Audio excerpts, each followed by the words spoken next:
To see a world in a grain of sand, and a heaven in a wild flower, hold infinity in the palm of your hand, and eternity in an hour. The magician is the most mysterious and fascinating of all archetypes. That the magician has fascinated human consciousness since ancient times is evident by taking a cursory glance at all the myths, legends, literature, movies, and video games in which he appears. In literature, he often appears as a wise old man, a seer, a hermit, or a madman living far away from civilization and in contact with nature, animals, and the numinous. The magician is a person who has gained access to esoteric or occult, hidden knowledge, bringing the spiritual to the material. He has what the English visionary artist William Blake calls fourfold vision. It is a glimpse of eternity, whereby the smallest things in the world holds a cosmic significance. Thus, the magician has a deep relationship with the unseen realm, which coexists with us, but on a different level of reality or consciousness. The magician is the mentor or guide to his people, and even to the king. In all the times when a king became possessed by his anger and wanted to punish others unjustly, the magician, with measured and reasoned thinking, would reawaken the king's conscience and good sense by releasing him from his tempestuous mood. The court magician, in effect, was the king's psychotherapist. Those rulers who failed to take the counsel of the magician were more likely to become tyrannical dictators, leading to the fall of their empire. The magician has become ever-present in our collective consciousness. Professor Dumbledore in Harry Potter, Gandalf in The Lord of the Rings, the Jedi Masters Yoda and Obi-Wan Kenobi in Star Wars, etc. Early in the hero's journey, the young hero receives assistance from his mentors who have magical powers, so that he may gain knowledge and practical skills to overcome his dragon, and gather the gold and share it with his people, allowing the hero to mature into manhood. The magician is an initiate of secret and hidden knowledge of all kinds. All knowledge that takes special training to acquire is the province of the magician energy. The most popular magician archetype is Merlin of the Arthurian legend, which inspired our modern popular fiction. He is a sage with gifts of clairvoyance, prophecy, and magic powers. He forms part of the literary genre of chivalric romance, which evokes magic, heroic knights, dragons, and distressed damsels. Merlin is the advisor of King Arthur and the Knights of the Round Table, who embark on a quest in search of the Holy Grail. Though Merlin remains for the most part hidden in the background, his presence is felt. The archetype of the magician stands out as an uncanny, mysterious, distant, and sometimes even a disturbing figure. Merlin was begotten by an incubus and born of an innocent virgin. He is a child prodigy, a product of the terrestrial and the supernatural. Merlin is a prophet sent from hell, the Antichrist, whose birth is intended to reverse the effect of Christ's harrowing of hell. The light side of his mother, however, ultimately triumphs, and Merlin becomes the embodiment of the whole man, the self, a figure that holds the union of opposites, light and dark, in one being. This struggle of opposites also arises when Merlin tells the king that there's a red dragon and white dragon fighting underneath the kingdom, which is the reason the walls of his tower kept collapsing. This is something that people were unconscious of, but which they felt nonetheless. Merlin possesses the ability to see into the depths and to diagnose the roots of a problem that cannot or will not be seen on the surface. Before the Arthurian legend, however, Merlin had roots in Welsh mythology as the bard Merlin the Wild, who had gone mad after being involved in a war and fled civilization to become a wild man of the woods, a reference, perhaps, to the Roman invasion of the Druids in ancient Celtic cultures. After Merlin vanished from the world into the forest, people still hear his cries, so the legend runs, but they cannot understand or interpret them. The figure of Merlin arises from the tension between paganism and Christianity. The Swiss psychiatrist and psychoanalyst Carl Jung writes, "The magician has preserved in himself a trace of primitive paganism. He possesses a nature that is still unaffected by the Christian dichotomy, and is in touch with the still pagan unconscious, where the opposites lie side by side in their original naive state, beyond the reach of sinfulness, but liable, if assimilated into conscious life, to beget evil as well as good, with the same daimonic energy. Therefore, he is a destroyer as well as a savior. This figure is therefore preeminently suited to become the symbol carrier for an attempt at unification. Along with Merlin, the other great archetype of the magician is Thoth, the ancient Egyptian god of wisdom, magic and writing, who later became syncretized with Hermes, the Greek messenger of the gods, and Psychopomp, resulting in Hermes Trismegistus, the sage and magician to whom all truth seekers dedicated their discoveries of their wisdom, including the Emerald Tablet, and various works known as the Hermetica, related on the one hand to astrology, medicine, botany, alchemy and magic, and on the other to religious, spiritual or mystical teachings. Hermetic writings contain a great deal of magic, as is seen in the Greek magical papyri, which shows a collection of hundreds of spells, formulae, rituals and hymns that span nearly every situation imaginable, and the Chironides, which illustrates the secret forces of nature and how they can be learned and magically used to ensure success, protection and healing. While classical scholars have denigrated these magical texts as merely superstitious, others see them as a collection of great religious literature. Practitioners of magic have had a long history of persecution, for magic was considered heresy, an unwelcome and improper expression of religion, the religion of the other. This brought about an intensive period of witch hunts, especially in early modern Europe. Magic is, in fact, the shadow of religion, representing its unknown, repressed and hidden qualities. Astrology became astronomy, and alchemy became not only chemistry, but also, according to Jung, the forerunner of our modern psychology of the unconscious. In this sense, magic is also called the mother of science. Despite the persecution of the magicians, they could not, of course, be cast out. None of the archetypes of the collective unconscious can be. Jungian analyst Marie-Louise von Franz writes, "Magic is probably one of the oldest of man's spiritual activities. Whenever a new conscious attitude arises, the old knowledge, the previous attitude, sinks onto the level of magic. Magic is therefore the older form of spiritual and religious knowledge and activity which has been superseded by a new spiritual religious attitude, and therefore has sunk back into a more unconscious condition." One of the most ancient forms of magic were fertility rituals, used to propitiate the gods in order to ensure plentiful crops and fertile women. This works through sympathetic magic, which is based on the principle of correspondence.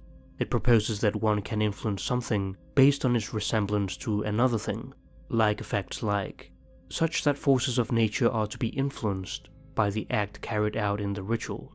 For example, Paleolithic cave paintings were associated with the magic of the hunt. Perhaps these paintings were made to act out a hunt before it began, or to consecrate the animal to be killed. Humans have had magical religious impulses through all of recorded history, and presumably before. The Sorcerer is the name for an enigmatic painting found in a French cavern known as the Sanctuary. It was made around 13,000 BC, and seems to be some kind of great spirit or master of animals. In ancient Mesopotamia, magical incantations were inscribed on cuneiform clay tablets. Rituals were performed by the Asipu, who were well versed in the magical arts, but also likely in medicine, priesthood, and scholarship. Magicians used to serve as advisors to kings and great leaders, and apotropaic magic was used as a defense against evil sorcerers and for banishing the effect of evil influences, such as a curse or evil eye, with the help of good luck charms, amulets, talismans, certain gestures, etc. Today we still knock on wood to ward off bad luck. Apotropaic magic became widespread in ancient Greece. The Sumerian god Enki was associated with magic and regarded as the source of all arcane knowledge. For the ancient Mesopotamians and ancient Egyptians, magic was a way of life. They did not distinguish between rational science and magic. The Egyptians deified magic in the form of the god Heka. The main principle centered on the power of words to bring things into being. We may compare this idea with the magical word abracadabra, which appeared in late Greek writings and was used as an amulet inscription primarily to vanquish illness, and is possibly related to the Gnostic god Abraxas. Though the meaning of the word is uncertain, some have translated it as, "I will create as I speak." This also runs parallel to the creation of the world in Genesis. And God said, "Let there be light," and there was light. Another popular magical word of today is hocus pocus, which may derive from the words hoc est corpus in the Latin Mass, "this is the body," of Christ. For the Egyptians, magic was present in one's birth, life, death, and afterlife. In the afterlife, each individual would undergo a weighing of the heart, where one's heart would be weighed on a scale against a feather. Those who had pure hearts and led a life of virtue would balance the scales, and begin their long and arduous journey to Aru, or the Field of Reeds, paradise in Egyptian mythology. The deceased would face various challenges and obstacles, and magical spells were believed to provide protection and guidance. These can be found in the Egyptian Book of the Dead, and are intended to assist a dead person's journey through the underworld. Magicians often have ancient tomes called Grimoires, or Book of Spells. The Hayat al-Hakim, translated as The Aim of the Sage, also known as the Picatrix, is a 400-page book written around the 10th or 11th century that summarizes all the works on magic and astrology, and draws on Hermetic and Neoplatonic philosophical ideas. In biblical canon, King Solomon is a figure known for his wisdom and piety. However, in the apocryphal works he's not just associated with wisdom, but also with magic and the occult. In the Testament of Solomon, he has conversations with demons. By means of a magical ring, the Seal of Solomon, he learns to control and command demons to speed up the construction of his temple. The Key of Solomon is a grimoire that describes the necessary preparations for certain magical operations. It provides instructions for the creation and consecration of magical tools, for invoking spirits, often to gain knowledge, power, or assistance in various endeavors, as well as the appropriate materials, astrological time, and magical symbols. Before the invocation, however, one must purify oneself, create a magic circle, and pray for God's protection. Perhaps the most famous fictional grimoire is the Necronomicon, written by the mad Arab Abdul al-Hazred, which appears in the works of horror writer H.P. Lovecraft. The title appeared to him in a dream. Not much is known of its contents, other than a rhyming couplet, "That is not dead which can eternal lie, and with strange eons even death may die." Al-Hazred worshipped cosmic entities, known as the Great Old Ones and Outer Gods, before his mysterious death. Lovecraftian characters are entranced by the pursuit of forbidden knowledge, and end up descending into madness or death by the revelation of it. Lovecraft reveals a deep human desire, that we would risk our lives for gaining access to occult knowledge. However, one must beware of unearned wisdom. There are no shortcuts to enlightenment. One of the leading archetypes of our time is the Sorcerer's Apprentice. This archetype is depicted by Goethe. As a sorcerer departs his workshop, he leaves his apprentice to work on chores. The apprentice gets tired, and enchants a broom to do the work for him by infusing it with summoned spirits. Things start to get out of control, and the apprentice does not know how to undo his spell. The sorcerer returns and quickly breaks the spell, dispelling the spirits before they could do more damage. The story concludes with the old sorcerer's statement that only a master should invoke powerful spirits.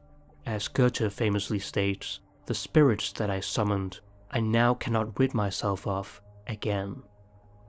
This is Pandora's box, a source of great and unexpected trouble. Once opened, there's no turning back.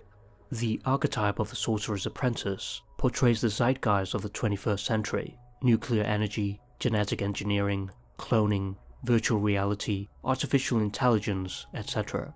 We are entering a post-human era, posing new existential challenges to the human condition.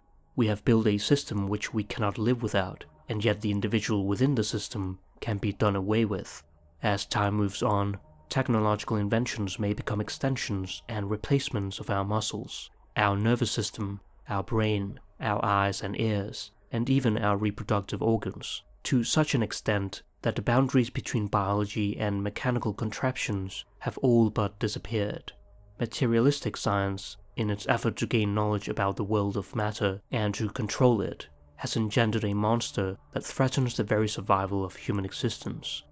Moreover, the stress and excessive demands of modern life, alienation, and loss of meaning in life and of spiritual values has engendered in many people a consuming need to escape and seek pleasure and oblivion. People are slowly being alienated from their bodies, from each other, and from nature. As we'll see later, the integration of the magician archetype is essential for us to tackle these problems. In his work on English literature in the 16th century, British writer C.S. Lewis highlights how in medieval stories, magic had a fantastical and fairy-like quality, while in the Renaissance, it became tied to the idea of hidden knowledge that could be explored through books and rituals.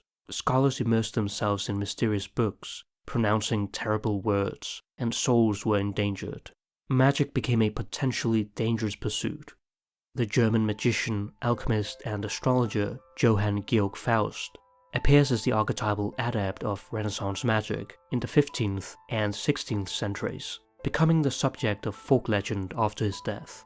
In works of fiction, Dr. Faust appears as a man who grows weary of human knowledge, and concludes that only magic is worth learning.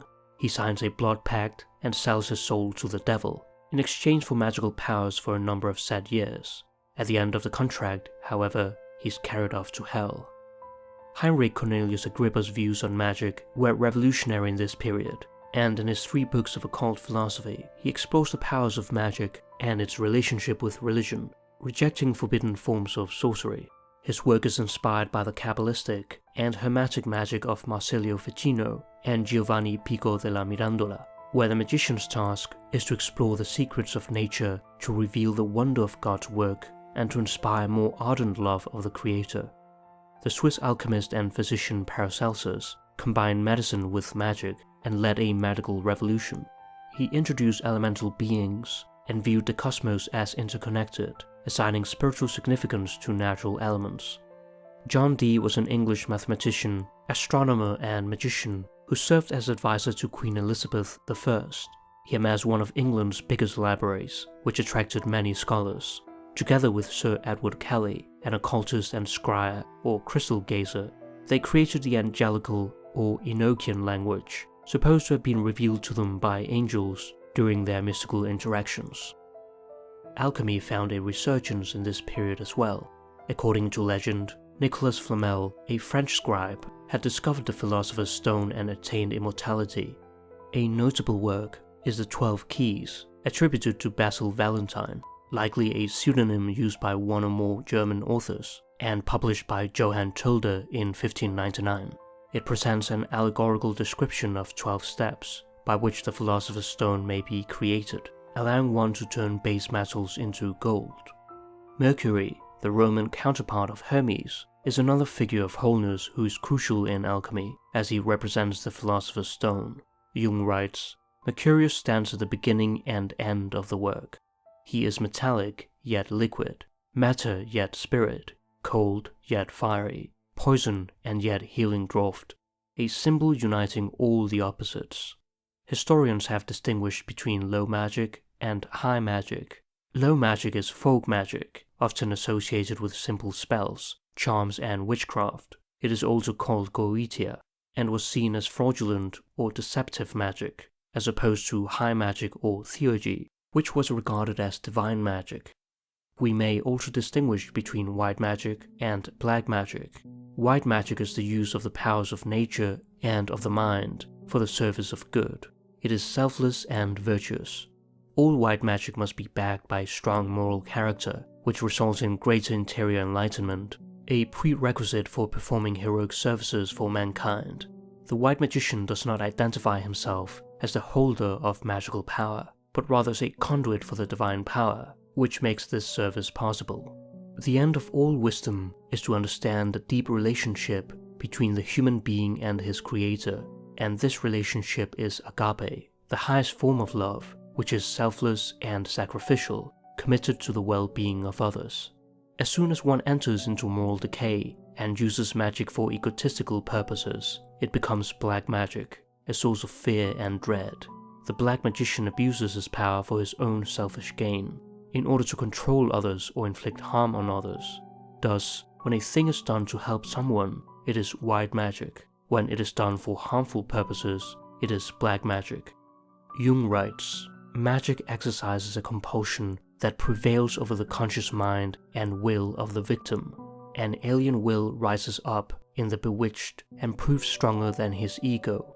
The only comparable effect capable of psychological verification is that exerted by unconscious contents, which by their compelling power demonstrate their affinity with or dependence on man's totality. Magician, wizard, and sorcerer are often used as synonyms, though there are subtle differences between them. Generally speaking, a magician refers to anyone who practices magic. A wizard is typically a wise old man that has studied the magical arts over a long period of time, and a sorcerer either has an innate gift of magic or has gained magical power through making pacts with supernatural entities, which is usually associated with witchcraft and voodoo. Enchanters are known for their ability to cast spells, often involving magical objects, charms, and talismans, while necromancers use magic for communicating with the dead and summoning their spirits for the purpose of foretelling future events or discovering hidden knowledge. The mysterious druids in ancient Celtic cultures left no written accounts, though the earliest reference to them date to the 4th century BC. The 1st century BC Greek scholar Alexander Polyhistor referred to the druids as philosophers who were inspired by Pythagoras, the immortality of the soul, and metempsychosis, the transmigration of the soul, especially its reincarnation after death. Mystics and Gnostics engaged in meditation, prayer, and rituals in order to attain gnosis, personal knowledge or direct experience of the divine, to reach oneness with the center that lies deep within, by uniting their will with the will of God. Thy will be done. The shaman is widely present in certain Siberian and Native American tribes. He owes his powers to mystical communion with the world of spirits, making him, as Mircea Eliade puts it, a technician of the sacred. The shamanic call involves some kind of illness or psychic crisis. After going through this ordeal and curing himself, the shaman is capable of healing others. If we're able to go through the dark night of the soul, we are illuminated by an inextinguishable spark, the font of all light. All the darkness in the world cannot extinguish the light of a single candle. The shaman is not only a medicine man who picks the right herbs and ingredients to make a healing concoction for curing physical illness, but also guards his community from loss of soul. Shamanism can be seen as the oldest system of healing known in the world. Von Franz writes, "The roots of both priesthood and psychotherapy lie in the primitive phenomenon of shamanism and the existence of medicine men. Priests often serve as spiritual leaders within their religious ceremonies and are responsible for conducting rituals within their faith tradition, as well as acting as intercessors between the human and the divine. The rites of exorcism, doctrine of transubstantiation, access to holy water and blessed herbs could be conceived as magical practices. The analytical psychologist is like a modern shaman who seeks to heal a patient and teach him or her about the importance of dreams, which are the essential guides in bringing our unconscious contents into consciousness, in order to progress towards the self, the total personality. The self is represented by the sacred symbol of the mandala, a magic circle which is found all over the world. It appears in connection with chaotic states of disorientation and has the purpose of reducing the confusion to order, as it expresses balance and wholeness. Patients often emphasize the beneficial or soothing effect of such pictures, as if they possessed a magical significance. All magic, miracles, and parapsychological happenings seem to have one theme in common, namely, an attitude of hopeful expectancy on the part of the participants. This is also known as the archetype of the miracle or the archetype of the magic effect.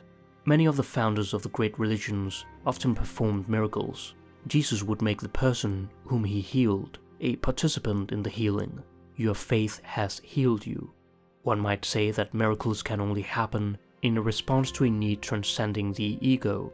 For example, in the Bible, Moses strikes water from a rock to quench the thirst of his people. This miracle is not a prideful trick or ego trip from the magician, but rather a compassionate act. There are many cases of people avoiding terrible accidents by hearing a voice out of nowhere, for example, telling one to get off the road, only for there to be a major accident shortly after, as if one was warned by one's guardian angel. We have no explanation for such events, but they affect us profoundly. The magician is responsible for these seemingly miraculous eruptions into our everyday world of space and time, cause and effect, which Jung calls synchronicity. The magician gives us unexpected glimpses of the transcendent world, offering a numinous experience that temporarily suspends our rational beliefs and our superfluous worries. Psychologically, the magician is the archetype of transformation, transforming old realities into new ones. He is capable of transforming reality by changing consciousness. He is the archetype of self-realization par excellence. The magician aids us in our lifelong task of attaining a higher level of consciousness and of recognizing that higher power which is greater than ourselves. We are always in a process of transforming ourselves, others, and the objects in the world around us. For the magician, matter is energy, and energy is matter. As the law of conservation of energy states, energy can neither be created nor destroyed. It can only be transformed from one form to another. The same might be applied to the eternal and immortal soul. Often everyday people unknowingly use the basic principles of magic and never think they are doing magic. We have all probably known people who emanate caring and peace, and sometimes we can feel better just by standing next to them. Conversely, we all know people whose inner world is chaotic and desperate, and that inner state affects people around them.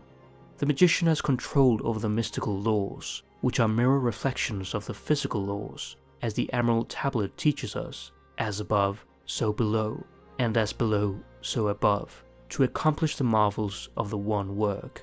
The magician realizes that at a fundamental level, there exists a transcendent unitary world where inner and outer reality coexist, known as the unus mundus, the one world. The magical and sacred plane is not something that is above us and is inaccessible. On the contrary, it is immanent in ourselves, others, and the cosmos. The magician archetype provides a sense of connectedness with the whole, and an understanding that what is within us contains all that is outside ourselves. The microcosm and macrocosm mirror one another. Sometimes, the simplest of things contain the greatest magical effect. Our world is full of magic and wonder for those with eyes to see, and it is up to us to awaken ourselves to the true beauty of life. The order that we establish in our inner world corresponds to order in the external world. Thus, if we want a peaceful world, we must start with becoming peaceful ourselves. As we ourselves become healthier and more alive, each of us sets in motion a ripple effect in others. This expresses a fundamental truth that is shared by almost all the world religions. It is the golden rule: do to others as you would have them do unto you. Love thy neighbor as thyself. In the ancient Sanskrit epic poem, the Mahabharata, it is written, "One should never do that to another which one regards as injurious to one's own self." This, in brief, is the rule of Dharma. While Dharma expresses a virtuous life, the principle of karma supposes a relationship of cause and effect, whereby people's actions or deeds influence their future, as well as their rebirth. There appears to be a fundamental law of universal equilibrium in nature, so that what you do to others will come back to you. That is the divine energy inherent in every human being. As Newton's third law states, for every action, there is an equal and opposite reaction. We are not only made to live in harmony with each other, but also interconnected with each other, in a metaphysical sense. The Stoic philosopher and emperor Marcus Aurelius states, "What injures the hive injures the bee."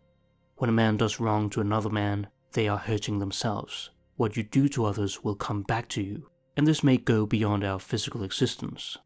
In Hindu and Buddhist cosmology, Indra's net is an infinite cosmic net which contains a single glittering jewel in each eye of the net. And since the net itself is infinite in dimension, the jewels are infinite in number. Moreover, if we were to inspect and closely look at one of these jewels, we will discover that, in its polished surface, there are reflected all the other jewels in the net, infinite in number. Not only that, but each of the jewels reflected in this one jewel is also reflecting all the other jewels ad infinitum. The shamans perceive the world as a vast web of energy, to which all living beings are connected, the anima mundi, and the Melanesian and Polynesian cultures speak of mana, which is the extraordinary and compelling supernatural power which emanates from certain individuals, objects, action, and events, as well as from inhabitants of the spirit world. This concept has been popularized in role-playing games, representing energy used to perform magical abilities. Jung writes, "The mana personality is a dominant of the collective unconscious, the well-known archetype of the mighty man in the form of the hero, chief, magician, medicine man, saint, the ruler of men and spirits, the friend of God. So whatever else the magician archetype might be, it is clear that it is one instance of a mana personality." As a practitioner of black magic, the shadow magician has no interest in helping others, but rather controls or manipulates others for his own benefit. Whenever we are detached, unrelated, and withholding what we know could help others, whenever we use our knowledge as a weapon to belittle and control others, or to bolster our status or wealth at others' expense, we are identified with the shadow magician as manipulator. The dark magician's esoteric knowledge on his craft causes his ego to become inflated, and he takes advantage of others who have limited knowledge. As Lord Acton stated, power tends to corrupt, and absolute power corrupts absolutely. The shadow magician also has an Asclepius complex, a common form of inflation that comes from identifying with a healer archetype. He has no need for any personal relationship with the wounded. Taking on an archetype eliminates one's humanity, resulting in grandiose beliefs, megalomania, or a messiah complex. This is typical of charlatans, false prophets, or cult leaders. The dark magician believes that he is a god because he has the power to heal, and falls into hubris, considered as the worst of the 7 deadly sins. Because the power of the magician in each of us is so potentially great, integrating the shadow is essential, so that we do not consciously use our power for evil purposes. If we do not integrate our repressed content, they take on a monstrous form and possess us, like Dr. Jekyll and Mr. Hyde. Perhaps because of the expression magic tricks, the archetype of the trickster comes immediately to mind when one thinks of the magician. In fact, Mercury and Hermes are both gods of tricksters, thieves, and magicians. When they are in their shadow side, they become illusionists, convincing others of overnight success or a magic pill to solve all problems, usually at high prices. This method of diverting people from their personal journeys to mindless consumerism is a major force of evil sorcery in our time. On the other hand, the prankishness of the trickster can serve to deflate an all-too-serious magician's personality. Both can shapeshift, create illusions, and confuse us with their sleight of hand. By making objects disappear, they can dramatize the simple truth that every object, everything, is but an appearance of reality. The underlying essence of the magical art is revelation. The magician has the power to reveal the basic structure underlying all appearance by stripping away the unnecessary details. Behind the 10,000 things, all is one. It is as if the trickster conceals this fundamental reality from us until we do the necessary inner work to realize the illusion of appearances. This is the veil of Maya, which conceals the true character of spiritual reality, creating the cosmic illusion that the phenomenal world is real. In Hinduism, we are part of the Supreme Being's Leela, divine play. All of reality is the outcome of the divine play of the Supreme Being, revealing the interconnectedness of all existence. The goal is to understand our role in this cosmic game, while realizing that the Atman, true self or essence, is identical to Brahman, unchanging and supreme reality. In Tarot, the magician is assigned number 1, and comes just after the Fool, who has the number 0. In the Marseille deck, the magician is called the Juggler. He appears as a young street performer holding a golden wand and wearing motley, the traditional costume of the court jester, trickster, or fool. The brim of his hat resembles a figure 8 lying on its side, the mathematical sign for infinity. In the Rider-Waite deck, the magician appears as a holy priest, discarding the aspects of the trickster.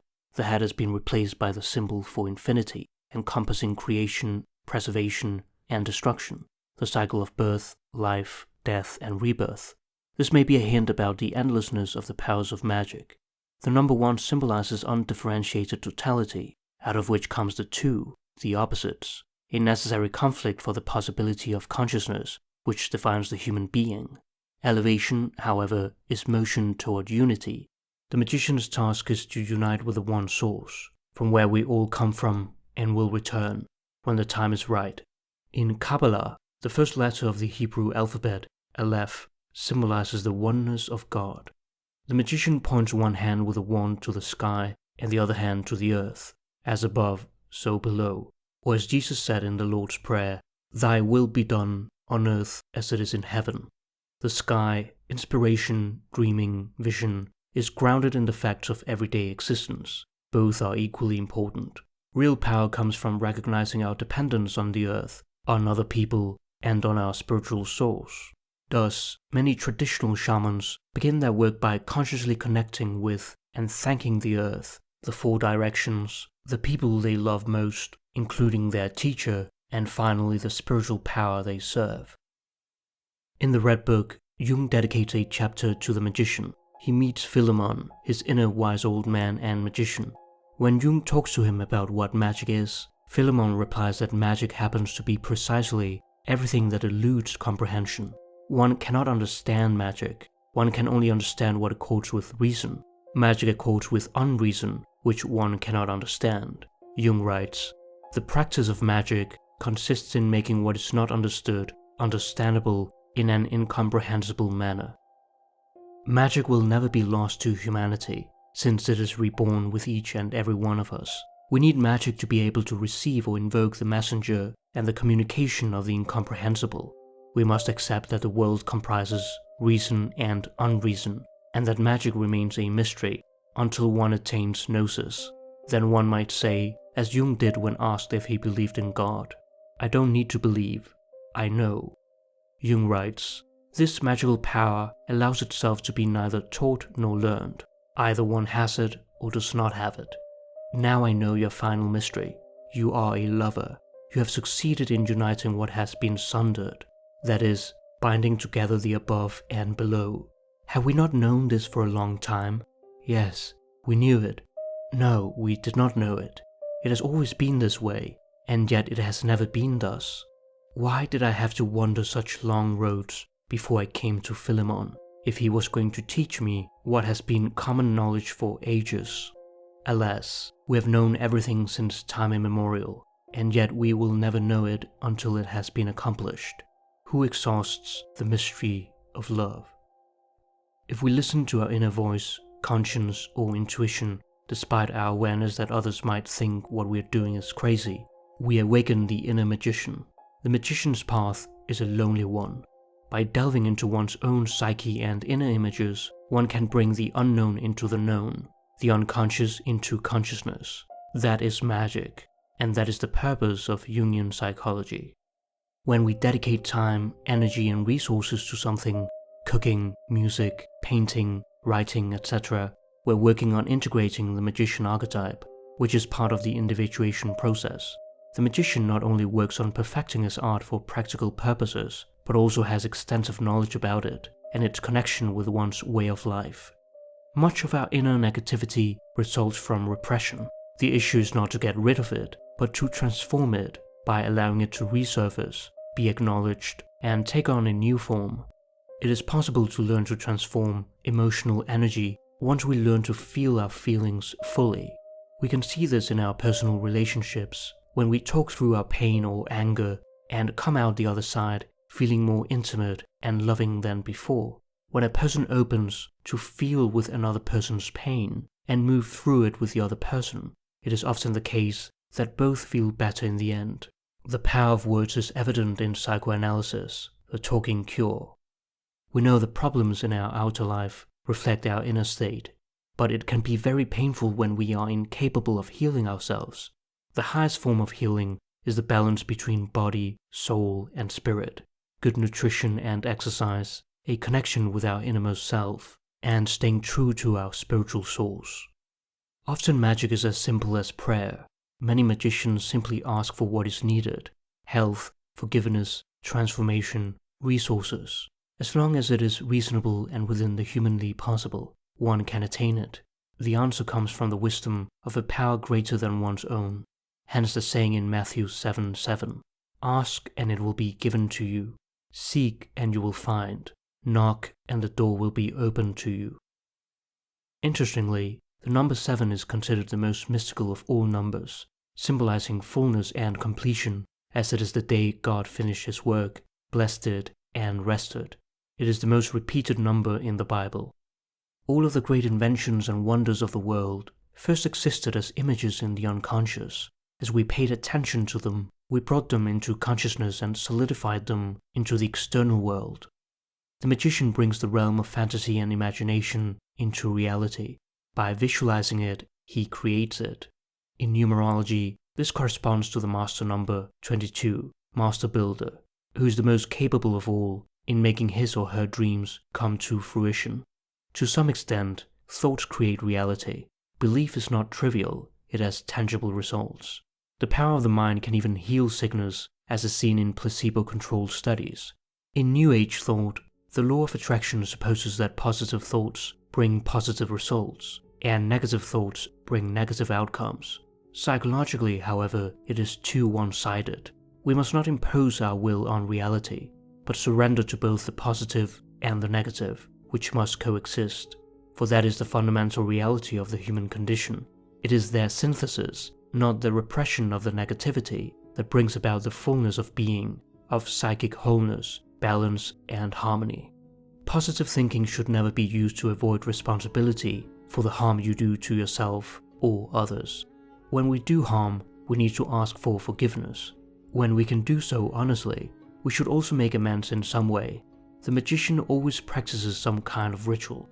Rituals express a change in commitment and help us experience a sense of connectedness. And rituals repeated over time connect us with our historical ancestors.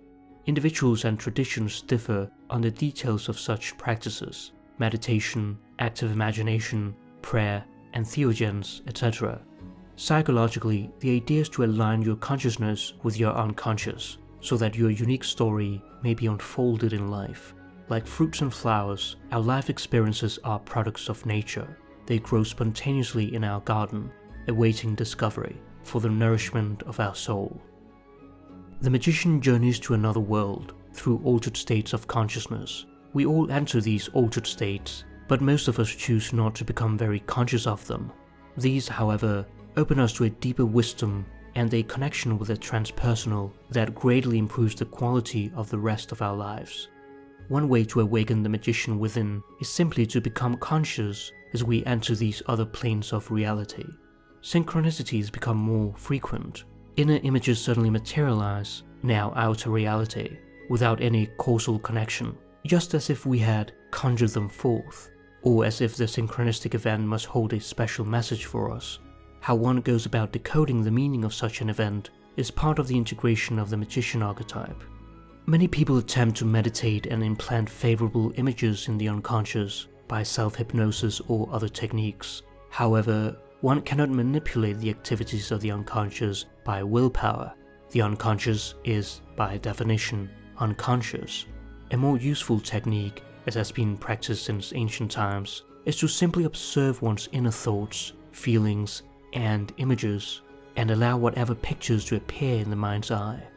The inner magician can help us become aware of the visions of power that exist within us, so that we can bring them into reality, or transform the repressed contents into something beautiful, for the magician can turn the ordinary into something extraordinary.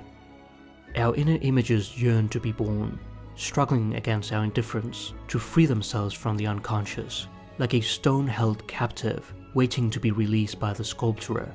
Some artists in this medium say that they do not create their figures. Instead, they simply chisel away all superfluous material, so that the image already implicit in the unconscious can stand free in the stone. Similarly, when we are in a state of masa confusa, of inner chaos, we can delve into the eternal guide within to find the source of our confusion and clear up conflicting urges. If the spectator could enter into these images in his imagination, approaching them on the fiery chariot of his contemplative thought, if he could make a friend and a companion of one of these images of wonder, then would he arise from his grave, then would he meet the Lord in the air, and then he would be happy.